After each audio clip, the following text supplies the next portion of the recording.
Hello, friends, and welcome to another episode of In With the Old. We are a podcast devoted to dispelling myths, building appreciation for God's Word, and helping you rediscover the Old Testament for the life of faith. My name is Dr. Tim Howe, and I'm joined by my co-host, Dr. Brian Koenig, as we finish today our series on the book of Ruth. In just a few moments, we're going to be talking about Ruth in its canonical context in the Old Testament. We're going to consider Ruth then as it fits within the New Testament in God's overall plan. And we're going to offer some final thoughts to our listeners. Before we do, Dr. Brian, welcome back to the podcast. And how are you doing today? Well, I'm doing well, and I'm kind of like anyone that has gone through some sort of journey. There's a sense of fulfillment as you reach the finish line, and a little sadness that, hey, we've now reached the end of this beautiful time together. Tim, it's been just a pleasure dialoguing with you, studying the book of Ruth. There's been a lot of really interesting details that have jumped out at me. We'll get into that a little bit today. Listeners, we hope that this series has been helpful to you, whether you're listening to this kind of live as we're putting these out or sometime later. The Bible never ceases to disappoint. Every time you come back to a text, no matter how familiar you might think you are with it, right? There's always that new thing you take away. So I'm excited to finish out this series. I'm eager as well for kind of our next series. But let's not get ahead of it. We'll finish off with talking about Ruth in its canonical context today. Yeah, well, let's do it. And so for our listeners, we've gone through the book of Ruth verse by verse, and you can check out those other videos on our channel at In With the Old. And we're trying to provide a verse by verse commentary, but these are our reflections as we consider Ruth and its place in the Old Testament and then its place within the New. So the book of Ruth comes immediately after the book of Judges in our in our English canon, but in the Hebrew canon, it's in the writings. Nevertheless, the book of Ruth is associated with this time when the judges judged. And so, Brian, I'll just offer an observation as we get started. As we think about the book of Ruth, it really kind of functions as a balancing book, in my opinion, to the book of Judges. Listeners, you may remember, we talked about the time of the Judges being a time when it says every man did what was right in his own eyes. There was no king in Israel, therefore there was anarchy, there was lawlessness, and yet what we see in the book of Ruth is that Ruth, surprised to us all, even as a Moabite, turns out to be faithful as a follower of God. So, Brian, that's something that leaps out to me, that Ruth provides us a balance with the book of Judges. Do you have anything you want to say about that? And what other things do you see as we consider Ruth within the context of the Old Testament? Yeah, I think you're quite right to point out that Ruth is this kind of helpful balance and a helpful awareness that even in the darkest of times, God's people can remain faithful. You don't have to just go along with the flow. You don't have to just act as your neighbor acts, right? A true faithful man or woman of God remains faithful even in these dark times. The judges themselves stand up as kind of heroes in that book, obviously very countercultural. Well, here's someone that does not have the power, the prestige, the status of a judge, and yet Ruth shows this beautiful example of faithfulness coming from a highly unexpected place. And I'll use that as a segue over to one of the things that jumps out to the book for me is it is a argument against very, shall we say, nationalistic or even racist, if that term's appropriate, views of the nations that Israel struggled with in some of its history, right? The Moabites coming out of the Pentateuch are a despised people group, and there's some good reason in the Pentateuch for that. But this book shows up as you can't simply just assume that because someone has come from this place that they're going to act in a certain way. Ruth, in a time when everyone does what is right in their own eyes, does not do that, but instead shows a level of faithfulness almost unmatched by any Israelite in the story, aside from possibly Naomi and Boaz. And it comes in, especially, I've said a couple times, listeners, I do think this book is written during the time of Ezra, Nehemiah. And one of the big challenges in that time is, how do we come back into our land? And there are other people groups here. What is our relationship to them? And this book has a very helpful reminder of, look, a person of God is someone that follows after them. that matters more than simply where you were born. Let's be aware of that as we live amongst the nations. Mhm. And it's a very helpful, it's a very beautiful kind of view of what it means to be the people of God. And it's not limited just simply to one nationality, it is expansive. And listeners, that may surprise you, but I think it's quite important to recognize the Old Testament, even as it is talking about the singular people of God being the nation of Israel, continually has these glimpses and ideas that show that God is pulling in all nations to himself. Um, Mhm. so Tim, that's kind of where my follow up would be. What do you think of that idea? And then anything else that jumps out of this book to you? Yeah, I think the ethnic element is very important. We've talked many times. Ruth the Moabitess, Ruth the Moabitess, Ruth the Moabitess. The narrator does not hide that. The narrator highlights it. Yeah. And when we think about this, there's something of an irony, because not only is God's heart to bring in the nations, but also for the people of Israel, it's a reminder that just because you are a physical descendant of Abraham does not mean you are a faithful follower of God. Mm, And so the book of Ruth, in so many ways, is helpful because it shows God's desire for foreign nations to come in. And it also shows that God is not going to hold Israelites guiltless. And so we see God's heartbeat. We see his plan of salvation. We see that the people of God is not a static entity, but rather God is truly drawing people to himself. And he's reminding us of his goodness and how that is his plan all along. So Brian, the only other thing I'll say is, as we think about this, I think there's a lot of applicability for the idea of living righteously during a dark period of time. mm. Um, Following Christ is always going to be swimming upstream, and we need to remember that as those who read the Old Testament as Christians, to expect that somehow following Christ is going to be the mainstream, the mainstream sort of choice that people make is just false. If we're doing Christianity right, the Bible says we will experience suffering. Why? Because we're not above our master. We're not above our teacher. And so I love the book of Ruth because here is a woman who has all kinds of social disadvantages. She's an immigrant, she's a foreigner, she comes from a bad family. This is a time when she's vulnerable. It's a time when she could have easily been overlooked, taken advantage of, forgotten. And yet, because of God's providence, because of his love and his care, he honors her faithfulness and he ultimately rewards her. So, yeah, tons of lessons that we can glean from this. Um, and then also, Brian, we teased at this last episode, but can you walk us through the writing of the book of Ruth, the genealogy at the end, where we're taken to the line of David and then through the line of David as he becomes king? Can you help us maybe understand how Ruth is situated again within the canon of the Old Testament, pushing us forward to the coming of King David? Right. So in the Hebrew ordering of the Old Testament, the book of Ruth is not where it is in your current Christian Bible. Its location there follows the Septuagint, the Greek copy of the Old Testament. But its reason for being placed here is that it does serve this beautiful kind of both bridge gap and defense of the Davidic monarchy.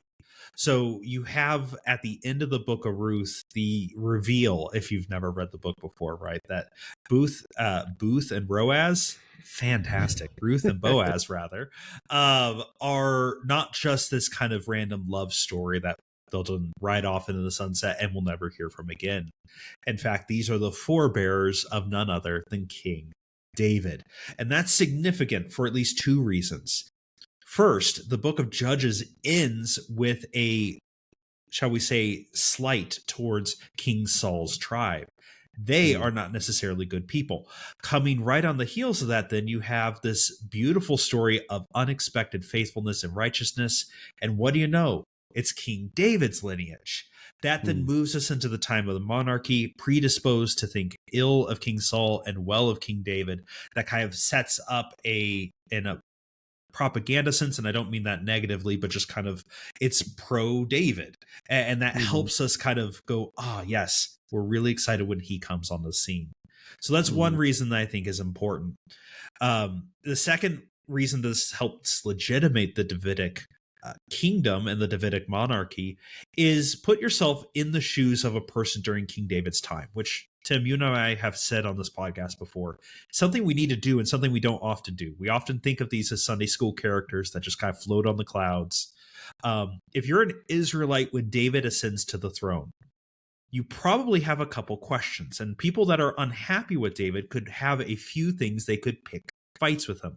One of which is he's not 100% Israelite in terms of like a purity of a line. He has foreigner blood in him, and not just any foreigner. He has Moabite blood in him. Do you really want this person to be king?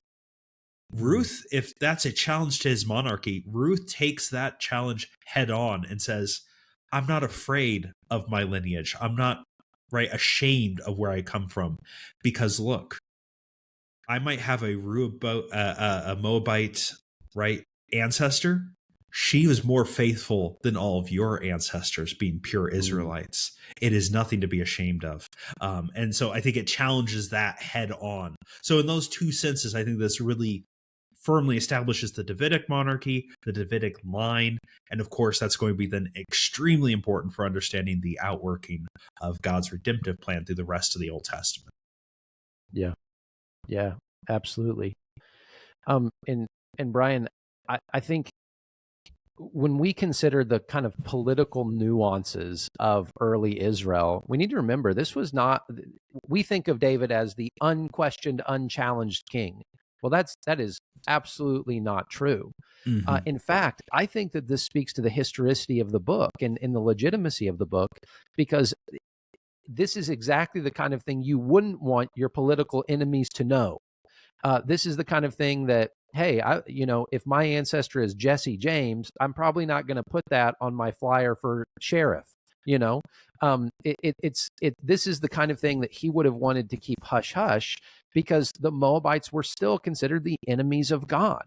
Yep. And yet he highlights it. He doesn't hide it at all. It's similar, or at least I have a parallel in my own mind of thinking about the women finding Jesus's body missing at the tomb. This is not the kind of thing that you would make up. This is not the kind of history that you would fabricate. And so, and I also think about this, Brian. It's interesting, and this comes to my mind even in our own nation's history. Not all of our listeners are Americans, but for those who are, there's a famous case in our own country called Plessy versus Ferguson. And in Plessy versus Ferguson, you had a man who was 7/8 white and 1/8 black. And because of that, he tried to sit in a train car that was reserved for white people. This is, I believe, 1896. You can Google that and double check me. But basically, the Supreme Court of the United States ruled that no, he wasn't able to sit in the white-only car, that he had to sit in the car reserved for black people.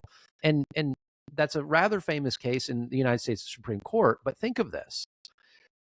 Plessy versus Ferguson, that man had the same amount of African lineage as David had Moabite lineage. David was 1/8 Moabite. Now, that in one sense, that's okay, interesting factoid, but think of this. We tend to, in a sense, not appreciate the ethnic dynamic of this, but it was very plain and it was very open. And David is essentially saying, if you've heard the rumors, yeah, they're true. I'm an 8th Moabite. But guess what? My great-grandmother Ruth, she was someone who was affirmed by God, affirmed by my people. She was a faithful follower of Yahweh. And therefore, I'm not ashamed of this heritage. I'm not ashamed of my lineage. And so I just sometimes think about, even as we think about our own time, we can relate these things, and they really do have something to say to us, even in terms of ethnicity and God's plan to include foreigners into the people of God. I think it highlights our prejudice that we can slip into, right? That we want God to only work through the people we approve of or the people that fit into our categories. And this story flips that on its head and says, no, look, God works through people whether or not you think he should be working through them, or whether or not they comport with your prejudicial view of the world. So that was a great example, Tim. Thank you for bringing that in. Yeah. So Brian, let's talk about New Testament, and this is Mhm. where we can walk with fear and trepidation, right? Well, what is the as New Testament except the epilogue to the Old Testament? So take yes, that, New Testament yes, well scholars. said. And That's all right. uh, Go for it. Matthew chapter 1, Ruth, don't call it a comeback, right? Jesus is mentioned in Ruth chapter 1, of course, the genealogy of Jesus, beginning with Abraham, highlighting his Jewishness, his Jewish roots. But then we follow the line of Abraham all the way down to Jesus, and included in that genealogy are several women, but one of whom is Ruth. She not only makes the list in the Old Testament, but very first thing in our New Testament canonical order, Jesus is the product of Boaz through Ruth, all the way down to his birth there in Bethlehem. Same place, same story, and it's such a powerful statement. So, Brian, maybe you can just speak to that. Why is Ruth included in the genealogy, and what does that tell us? Yeah, so it's interesting. We're recording this today. I was just reading this morning Christ in the Old Testament by Christopher Wright. And he points out that the New Testament begins with this genealogy in Matthew and laments that we often skip it, especially at Christmas time. We're like, let's just get to the good stuff right after the genealogy. And he said, no, don't skip over it, because this genealogy says some very important things about the story we're going to read, that it's rooted in this long running redemptive plan, that it is running through the covenants, and it is running specifically through a not singularly pure line of Israel, but it's a line that includes, in Matthew's genealogy, 3 women are named, 2 of whom are not Israelite, right? You have both Rahab and then you have Ruth here. And Mm-hmm. so she gets not just in the line of Jesus, she gets a special mention in the genealogy that she is called out, right? This is a faithful woman in the line of Jesus. And rhetorically, and especially theologically, I think this is significant, Tim, as you were alluding to, that Mm-hmm. a major theme of the New Testament, of Jesus's ministry, is that the dividing wall gets broken down between Jew and Gentile and the people of God. And Mm-hmm. Matthew highlights Ruth, especially. He doesn't list all the moms in the list. Why? Because he's trying to point out that, look, this is not something that should shock us, as God has never done this before. No, Mm-hmm. God has always been the God not bound to just one place, one land, one people, but he's the God that is expansively reaching out to his creation through Abraham, where the Mm-hmm. covenant starts: in you all the nations of the earth shall be blessed. So I Yeah. think Ruth is right there at the start of our New Testament, because she stands as this, shall we say, signpost, foreshadowing where the story is going to go. So I think it's incredibly important and significant that she is one of those 3 women mentioned there, Tim. Um, what else do you see in the New Testament that is important here that we focus in on?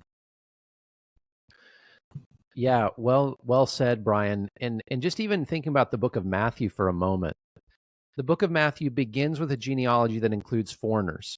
It moves Mm-hmm. immediately into the story of Jesus, where the Magi are the people who come to offer him gifts, whereas the supposed Jewish king Herod misses him and doesn't understand. Some people speak of Matthew as the most Jewish book in the New Testament, which perhaps it is. But as you look through it, you see Jesus even after the Sermon on the Mount. You have a foreigner who has faith that, according to Jesus, is greater than any of the faith that he's seen among all the people of Israel. By the time you get to the end of the book of Matthew, you have this incredible bookend where you have foreigners at the beginning, Ruth, Rahab. You then have the command at the end: go and make disciples of all nations, baptizing them in the name of the Father, Son, and the Holy Spirit. So the book of Matthew really tells us that God's purpose is for all nations to know.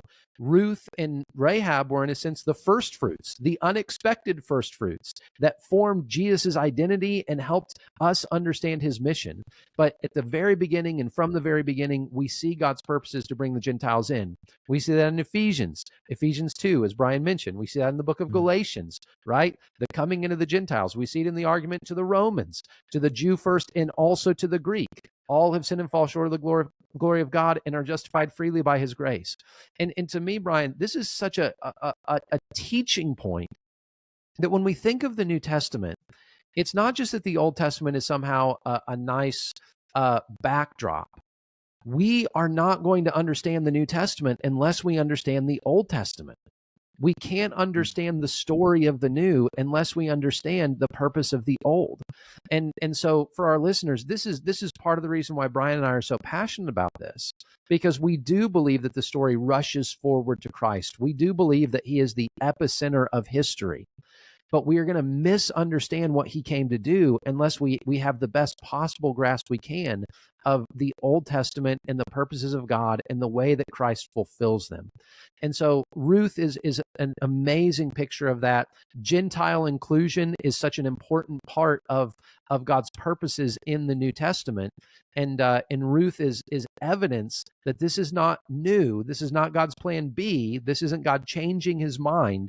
This is exactly what God was about the entire time. So what a great picture, precursor, first fruit that Ruth is. And she's a reminder that God is no respecter of persons in the sense of looking at a person's ethnicity and excluding them.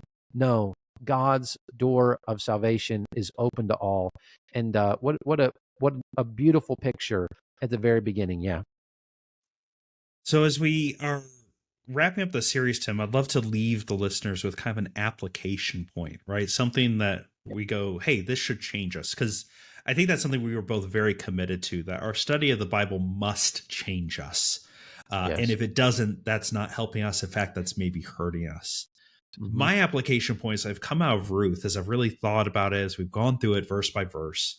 I am really struck by the fact that we don't know how God is going to use us. We just went through kind of the outworking of Ruth's story in the New Testament and all these amazing things. Roll it back, though. Ruth has no idea that when she goes and gleans in that one field that one time, when she says to her mother-in-law, I'm going to go with you, I'm not going home, she has no idea what the future holds for her. She has no idea that she's about to be not just in the line of a king, but in the line of the Messiah. She didn't need to know any of that. She simply said, how do I faithfully serve today?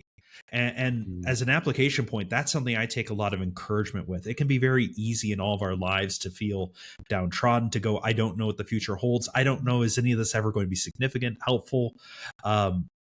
Ruth stands as a reminder, not just to remain faithful, to act faithfully, even amidst dark times, but to go, you know what? I maybe can't see all the things God can and will use out of my service, but I know he can do some amazing things. And so I am called to act faithfully, not knowing where the future holds. And I might be surprised at how God can use me to further his kingdom. So her faithfulness, I want us to really get and take some encouragement from. That's my application point anyway. Tim, as you look over at this book, as we kind of close out here, what's an application point you want to leave for our listeners? Yeah, I've got two, Brian. The first is, when we read the book of Ruth, there's struggles, there's turmoil. I think you are so right in seeing the faithfulness of Ruth as so vitally important. As we think about that faithfulness, we also see the importance of prayer in the midst of those dark moments. You know, I love this idea that the first thing that Naomi says is, may the Lord bless you and may you find rest in the house of a new husband. That prayer that she really utters in desperation with no real evidence that she necessarily thought it would happen. That becomes the catalyst for the entire story. So even when we're desperate, we can still pray and God will listen to our prayers.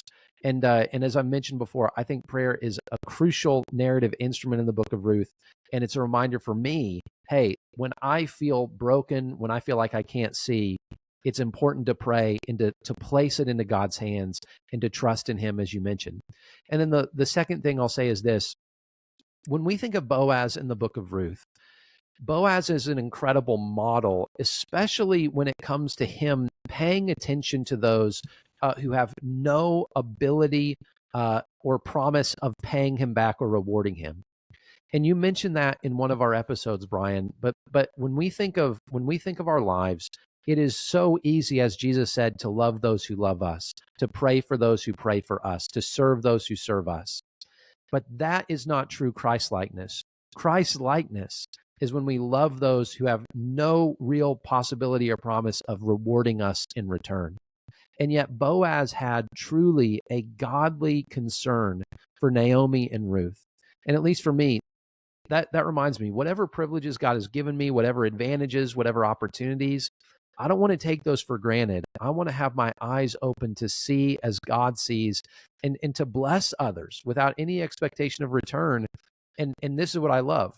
Boaz, had he not done what he did, he would have been still a virtuous man, a righteous man, but God honored him because he took the time to see the poor, to see the destitute, and to help them.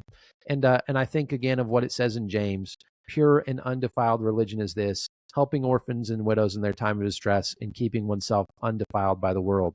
We see that in Boaz, and what a powerful reminder to have eyes to see those that often are overlooked. So that's my takeaway. And Dr. Brian, as we finish this up, do you have any final words before we let our listeners know where we're going in the season ahead? Well, just we are going to be coming back to Ruth one further time a little bit later this summer. We've got a interview we're still working on with a scholar of Ruth who's recently published a commentary on them. So stay tuned for more information. So we're not quite done with Ruth, but yeah, let's go ahead and talk about where we are going next. Yes. So next up on our agenda, we are going to be turning to the minor prophets and the book of Habakkuk. And listeners, just to whet your appetite, this is Brian's sandbox. If it's not too sacrilegious to say that. No one necessarily enjoys Habakkuk. That's kind of the point of the book. But when we think of it, this is something that Brian has spent a lot of time studying himself personally, especially over the last few years. And so we're going to be going through the book of Habakkuk, again, verse by verse, trying to offer some insights. And I know you're going to appreciate, especially Dr. Brian, as he's going to take the lead in plowing us through. And truly, we are looking forward to that. So listeners, we are so excited. This is a privilege for us. And as we come to the end of Ruth, we just pray God's blessing over you, over your life, over your family. And I pray truly that God would bless you in every way as you continue to study his word. So we'll see you soon. It won't be for a few weeks. We're going to be launching that series on Habakkuk on May the 13th. So we're going to take a couple of weeks off in order to allow us to prepare and get ready for that. But on May 13th, you can expect the first edition of the new season as we go through the book of Habakkuk. So God bless you. And as always, stay cool and stay old.